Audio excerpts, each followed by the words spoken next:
அனைவருக்கும் இனிய காலை வணக்கம். தேவன் தாமே உங்களோடு இருந்து உங்களை ஆசீர்வதிப்பாராக.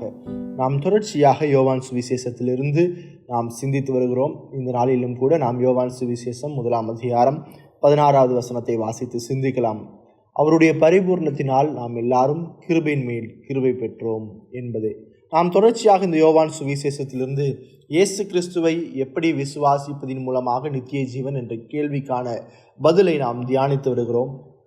அதிலும் விசேஷமாக யோவான் இயேசு கிறிஸ்துவை எப்படியாக வெளிப்படுத்தியிருக்கிறார் என்பதை பார்த்தோம். முதல் 5 வசனத்தில் இயேசு கிறிஸ்து தெய்வீக தன்மையுடையவர் என்பதையும், அடுத்து பார்க்கும்போது அந்த இயேசு கிறிஸ்து மனிதனாகவும் இந்த உலகத்தில் வாழ்ந்தார் என்றும், அவர் 100% கடவுளாகவும் 100% மனிதனாகவும் இந்த உலகத்திலே வாசம் பண்ணினார் என்பதை நாம் நேற்றைய தினத்திலே சிந்தித்தோம். இன்றைய நாளிலும் கூட 16வது வசனத்தில் சொல்லுகிறது, அந்த இயேசு கிறிஸ்து எப்படிப்பட்டவர், அவருடைய பரிபூர்ணத்தினால் நாம் எல்லாரும் கிருபையின் மேல் கிருபை பெற்றிருக்கிறோம் என்று சொல்லுகிறது. கிறிஸ்து மட்டுமே விசுவாசிகளுக்கு தேவையான அனைத்து ஆவிக்குரிய தேவைகளை சந்திக்கிறார் என்று இந்த வசனம் சொல்லுகிறது. இந்த வசனம் தெளிவாக சொல்லுகிற ஒரு காரியம் என்ன அப்படின்னா, இயேசு கிறிஸ்து பரிபூர்ணமானவர் என்று சொல்லுகிறது. இதைதான் பவுல் சொல்லுகிறார் கொலோசியர் 1 அதிகாரம் 19ஆம் வசனத்தில், சகல பரிபூர்ணமும் அவருக்குள்ளே வாசமாய் இருக்கிறது என்று சொல்லுகிறார். அதே போல கொலோசியர் 2 அதிகாரம் 3ஆம் வசனத்தில் பார்க்கும்போது, அவருக்குள் ஞானம் அறிவு என்பவைகளாகிய பொக்கிஷங்கள் எல்லாம் அடங்கியிருக்கிறது என்று சொல்லுகிறார். அப்போ கிறிஸ்துவுக்குள்ள என்ன பரிபூர்ணமாக இருக்கிறது என்று பார்க்கும்போது, ஞானம் அறிவு என்பவைகளுடைய பொக்கிஷங்கள் எல்லாம் அடங்கி இருக்கிறது என்று சொல்லுகிறார். அடுத்து பார்க்கும்போது, ஒரு மனிதனுக்கு தேவையான எல்லாம் கிறிஸ்துவுக்குள் நிறைந்திருக்கிறது. ஒரு மனிதனுக்கு தேவையான அனைத்தும் இந்த காலத்திலும் சரி, நித்தியமாக இருந்தாலும் சரி, கிறிஸ்துவிடம் பரிபூர்ணமாக இருக்கிறது. அவரால் மட்டும்தான் விசுவாசிகளுடைய தேவைகளை சந்திக்க முடியும். அவரால் நம்முடைய தேவைகளை சந்திக்க முடியாது என்ற ஒரு நிலை ஒருபோதும் இருந்ததில்லை. உதாரணத்துக்கு நம்ம யோவான் சுவிசேஷத்திலிருந்தே பார்த்தோம் அப்படின்னா, யோவான் சுவிசேஷம் 2ஆம் அதிகாரத்தில் கானா ஒரு கல்யாணத்தில் திராட்சரசம் குறைவுபட்டோன்னே இயேசு கிறிஸ்து அதை நிறைவாக்குகிறார் என்று பார்க்குறோம்.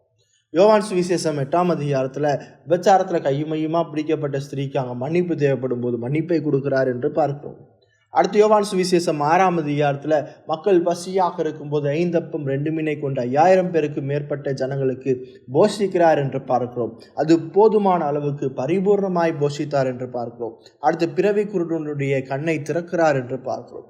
அடுத்து மரித்து அடக்கம் பண்ணி 4 நாளான லாசருவை உயிரோடு எழுப்பினார் என்று பார்க்கிறோம். அதிலும் விசேஷமாக பார்க்கும்போது யோவான் சுவிசேஷம் 3ஆம் அதிகாரம் 16ஆம் வசனம் சொல்லுது, அவருடைய அன்பு அளவிடப்பட முடியாததாக இருக்கிறது என்று பார்க்கிறோம். அப்போ இயேசு கிறிஸ்துவுக்குள்ள அனைத்தும் காணப்படுகிறது. அப்போ இந்த வசனம் என்ன சொல்லுது அப்படின்னு பார்க்கும்போது, இந்த இயேசு கிறிஸ்துட்ட என்னது பரிபூர்ணமாக இருக்கிறது? அங்கே வசனம் சொல்லுது, இயேசு கிறிஸ்துல கிருபையின் மேல் கிருபை என்று சொல்லுகிறது. கிருபை என்று சொல்லும்போது, கிருபை என்பது அவர் கொடுத்த விசுவாசம், கிருபை என்பது அவர் கொடுத்த மன்னிப்பு, கிருபை என்பது அவருடைய ஆறுதல், கிருபை என்பது தேவ சமாதானம், கிருபை என்பது நம்பிக்கை, கிருபை என்பது தேவ அன்பு. இவை எல்லாம் கிறிஸ்துவிடம் மட்டுமே இருக்கிறது. அது கிறிஸ்துவிடம் அளவிடப்பட முடியாத அளவுக்கு இருக்கிறது.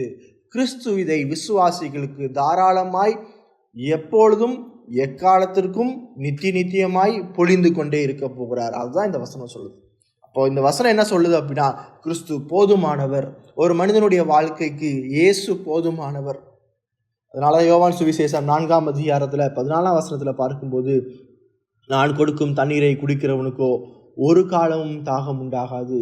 நான் அவனுக்கு கொடுக்கும் தண்ணீர் அவனுக்குள்ளே நித்திய ஜீவகாலமாய் ஊறுகிற நீரூற்றாய் இருக்கும். நித்திய காலமாய் ஊறுகிற நீரூற்று கிறிஸ்து கொடுக்கிறார். அப்போ ஒரு விசுவாசிக்கு இந்த வசனம் என்ன சொல்லுது அப்படின்னா, எல்லா சூழ்நிலையும் இயேசு கிறிஸ்துவை பற்றி கொள்ளுங்க. எல்லா சூழ்நிலையும் இயேசு கிறிஸ்துவை மட்டும் விசுவாசிங்க, வேற யாரையும் விசுவாசிக்காதீங்க.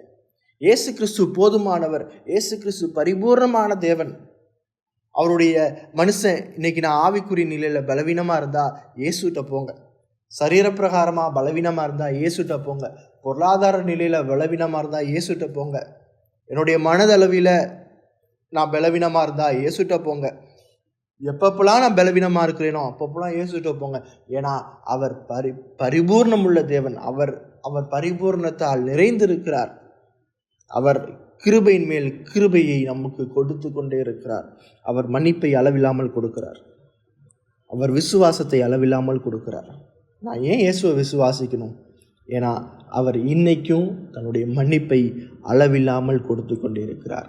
அவருடைய கிருபை என்ன அப்படின்னா, அவருடைய கிருபை அவர் மேல் விசுவாசத்தை கொடுக்கும் கிருபை. அவரை விசுவாசிக்கும்படியான அந்த விசுவாசத்தை கிருபையாய் எனக்கு கொடுத்து கொண்டிருக்கிறார். எப்படி? அந்த ஆண்டவராகிய இயேசு கிறிஸ்துவனுடைய சிலுவை மரணத்தை நோக்கி பார்க்கும்போது சிலுவையின் மூலமாய் இன்னைக்கு எனக்கு அளவு கடந்த விசுவாசத்தை கிருபையினால் பொழிந்து கொண்டிருக்கிறார். இந்த கிருபையை பெறாமல் யாராச்சும் இருந்தீங்க அப்படின்னா, அளவுக்கு அதிகமாய் கிருபையை கொண்டு இருக்கிற இந்த இயேசுவை நோக்கி பாருங்க. ஆண்டவரே, உம்மை விசுவாசிக்க உதவி செய்ய. நான் நீங்கள் பரிபூர்ணமுள்ள தேவன், நீர் கிருபையின் மேல் கிருபை கொண்டிருக்கிற தேவன். ஆண்டவரே, கிருபையாய் எனக்கு மன்னிப்பையும் விசுவாசத்தையும் தந்து நித்திய ராஜ்யத்துக்குள்ளே என்னை சேர்த்துக்கொள்ளுங்க என்று சொல்லி விசுவாசிக்கும் போது அவர் உங்களை சேர்த்துக் கொள்கிறார். இப்படிப்பட்ட சிந்தனையோடு தேவன் உங்களையும் என்னையும் ஆசீர்வதிப்பாராக. ஆமேன்.